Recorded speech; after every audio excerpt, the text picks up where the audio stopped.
Hello and welcome to the seventh lecture, Fit versus Attitude, Technical versus Behavioral Questions. Aside from facing all the questions, there are some relevant topics like fit versus attitude. How do you establish your fit and how do you express your attitude? So when you are interviewing, you have to keep in mind that there is no 100% fit to a job because there are so many technical requirements and there are so many things you are going to be learning on the fly during a job. And also technical expertise can be taught. So you should not be too much focused on technical fit. Rather, you should be focused on establishing your fit and alignment through your diversified and technical skill set.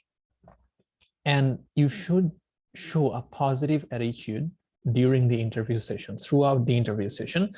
And attitude has to be acquired and expressed during an interview. If your attitude is very good, then you should not be tone it down. Rather, you should be very expressive during the interview. And I have already mentioned and explained you how to overcome the stage fright in the earlier videos. And also you should keep in mind that a failed interview or several failed interviews are not a bad thing. Rather, it's a good thing that you are getting interviews. Getting interview is actually a green signal that your profile is up to the mark for landing an interview.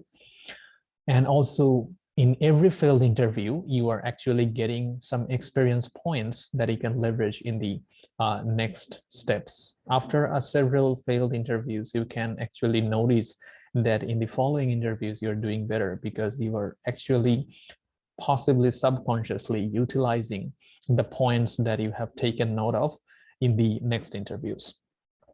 And there are several few minor points that you should understand the company when you are interviewing. Sometimes in small companies, they need a very technically sound, readily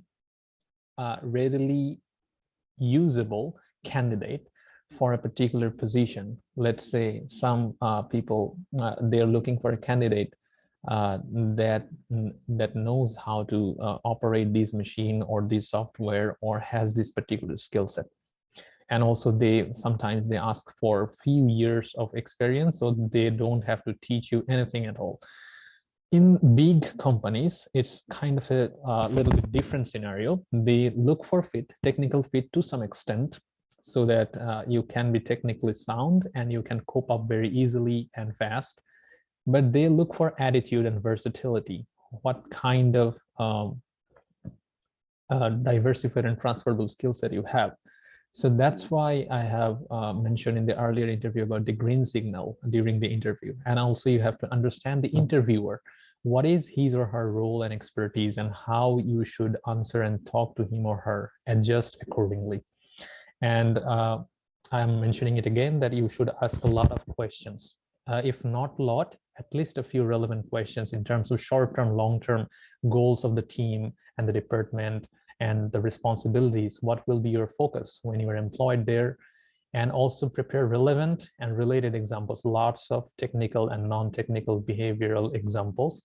They don't have to be exact, they have to be related and relevant so that you can make connections. So that's fit and attitude, technical versus behavioral questions. Thanks.